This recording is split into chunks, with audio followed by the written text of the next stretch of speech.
Have you been praying for the peace of Israel and worried about Iran getting nuclear weapons? We really should, right? Because Iran's government and some of its people in the streets even chant, death to Israel and death to America.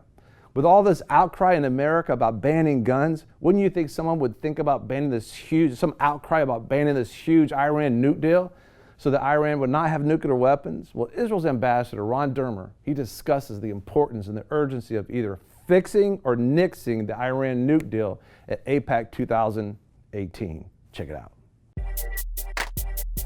Be sure to subscribe and press alert to get new notifications of new success secrets made available on VFN TV. We are at AIPAC 2018. We're hearing the American ambassador, Israeli Ambassador Ron Dermer is being interviewed about what's really going on with all these different things that we heard about, including the Iran nuke deal. That's so important. Our previous president literally just fueled that thing and signed those papers and shipped over, billions of dollars and cash. And really against the will of the American people, because the American people weren't behind that deal. They actually had to ship it, do it from another country, because you actually violate the laws if you send dollars over. So they sent, it's like, I believe what was going on was they wanted to change alliances. They wanted to make an alliance with Islam and the Arab League. That was clear. Arab League, and they were shifting things. But what they didn't understand, the God element, that God says Israel is the apple of my eye. It will never be changed again now that he's reestablished it in 1948 under President Truman, and it's a done deal. And God talked about this over and over again, and it's just like they chose the opposite side of the God of Abraham, Isaac, and Jacob. That's a problem. Yes. And so the big thing about this is encouraging to hear Ron Dermer being interviewed here at the AIPAC 2018. They're asking the question is, what about this Iran deal? Benjamin Netanyahu is talking about you got to fix it or you got to nix it. Basically fix it or just do away with it. And that's so encouraging to hear what's important about that is that if they do nothing else with this program right now, with this deal, Iran, all they have to do is automatically wait the clock out. And then what? And they're not waiting the clock out, not doing anything. They're preparing already. Active. They're shooting missiles off. They're building these. It's wild. But guess what? Let's hear the Israeli ambassador, Ron Dermer, answer this question. And you're going to be encouraged because you have a President Donald Trump of America, and you have a Prime Minister Benjamin Netanyahu, who is saying, listen, we're going to fix it, or we're going to nix it. Check it out. Well, first, let's understand what the problem is before we're going to fix it, because a lot of people forget. What the nuclear deal is essentially it puts us all on cruise control heading over a cliff. Because the restrictions that the deal puts in place are automatically removed in a few years. When the deal was signed, it was 10 to 15 years. Now it's 8 to 13 years. So Iran doesn't need to change its behavior at all. All they have to do is wait for the calendar to move. They can continue to be committed to Israel's destruction. They can continue to be the foremost sponsor of terrorism in the world. And at a date certain that is approaching, year after year, we're getting closer, all of these nuclear restrictions are removed. In addition to that, there is also something that I think is not understood by people. Iran is advancing its nuclear weapons program under this agreement. A lot of people think— As we speak. Yeah, as we speak. People think, well, at least we've frozen Iran's nuclear program and then we'll have to deal with this issue in another decade. That's not true. Right now, as we speak, Iran is doing research and development on advanced centrifuges. One of the most remarkable sentences from this deal when it was signed was that over the next decade, Iran can only do R&D on the IR-2, 4, 6, and 8. Those are Iran's advanced centrifuges. That's like, that restriction is like saying that Apple, over the next decade, can only do R&D on the iPhone 11, 12, 13, and 14. So as we speak, Iran is actually developing more advanced centrifuges, which they will use to enrich uranium. In addition, Iran is also developing ballistic missiles. And that is how you would deliver a nuclear payload. And I have news, it's probably not news for an AIPAC audience, but Iran already has missiles that can hit Israel. So those missiles that they're developing are not for us. They're for all of Europe and ultimately for the United States. So Iran is advancing its nuclear weapons program now, under this agreement. So what do you do in order to fix it? the first thing you have to do is remove these sunset clauses. That was actually, those of you who remember that speech that Prime Minister Netanyahu gave in Congress 3 years ago, that was the main point of his speech, to not have these restrictions be automatically removed. So you have to address the issue of the sunset clause.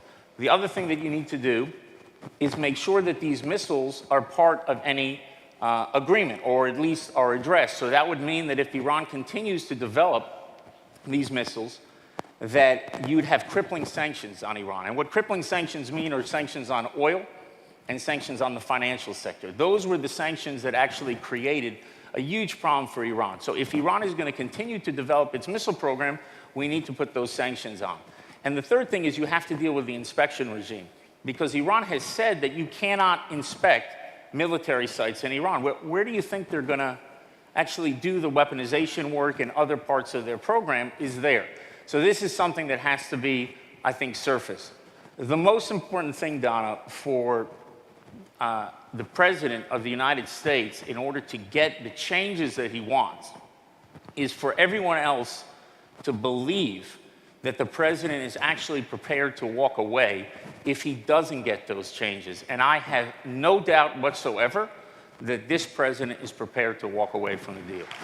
I have no doubt whatsoever that President Trump's ready to walk away from the tables. And that's so important. They've never walked away before. Well, he's unpredictable. He's already showed them with the Jerusalem Declaration that he's willing to take bold stance and not, But do you think it's unpredictable, or do you think it's actually very predictable? It's like he wants the deal. He's going to get the deal. He's saying he wants this deal. And so he took Jerusalem off the table. It's not even part of the negotiations anymore. And of course, they weren't happy with anything, but they're definitely not going to be happy with Jerusalem being off the table. So it's exciting to see such decisiveness. And when you think about it, he says it's like, this agreement that was signed by the previous president talks about, it's telling Apple that they can work on the iPhone 12, 13, or 14 or something. In other words, they can keep growing your business. You can keep doing what you're doing with no problem at all. And it's like, when that's your enemy building up forces to come against you. And listen, ultimately a coming land grab is going to happen. Pastor John Kilpatrick talked about it, Church of His Presence, and the Word of God talks about it. That when they do rise up to come against Israel, all that land they presently have is going to be shifted into the hands of Israel, because the true borders of Israel is way bigger than what it is right now. This is just a smidgen of the land. I think it goes all the way to the Euphrates. All the different. It's just huge, and so God's going to get back the full land. For Israel. It's exciting to see what's taking place. It's temporary what's happening right now. Very temporary. It's going to change. But let's not forget that Israel already dealt with Iran's nuclear enrichment of uranium before with Stuxnet, is that virus that they planted that destroyed. The centrifuges just spent out of control. Listen, Israel's been given such a lot of technology and the things that we have in the earth. It's come out of Israel. They blessed us. It's the second Silicon Valley, basically, of the world. The number one place or number two place of inventions being created. It's called Startup Nation. The Startup Nation. And they had one situation, John, in Lebanon, where, I believe it was Lebanon, that they were coming and shooting missiles from Lebanon. And so what they did was they took over the cameras, the security cameras, so people that were watching this particular site were still looking at what they thought was the site, but while they were looking at whatever Israel put up, they removed the entire thing from the face of the earth. They looked at it and blew it up, and they didn't know to the next day that it was totally gone, because they were looking. Understand this, that God's just not going to let it happen. I want to encourage you right now. If you ever doubted the awesomeness and the trustworthiness of God, just look at Israel.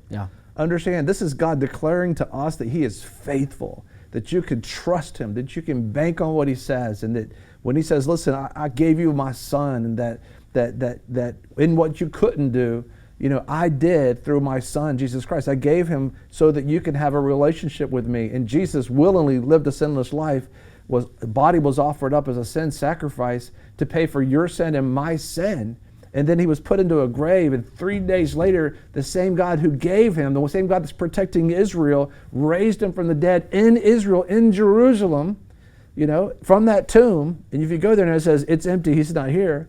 And said that He put Him on the right hand of Himself, so that we have relationship with God. If you make Jesus Christ the Lord of your life, it's so important. We shared our stories at meetmyfather.org. But just looking at what's taking place with Israel, that should build your confidence to understand God wrote about this, prophetically spoke about it again and again in his word thousands of years ago, and it's happening as we speak. You're seeing prophecy fulfilled in your very day that you're in. It's so exciting. Listen, comment below, share with us. If you make Jesus Christ the Lord of your life at this one moment, we want to hear from you. Comment below, write us, call us, go to vfnkb.com. We have some great information there for you. Also at meetmyfather.org. Be sure to subscribe and press alert to get new notifications of new success secrets made available on VFN TV. You know, a lot of people want to abide with the Lord, but they just don't have a plan to do it. You can request that plan today at iabide.org.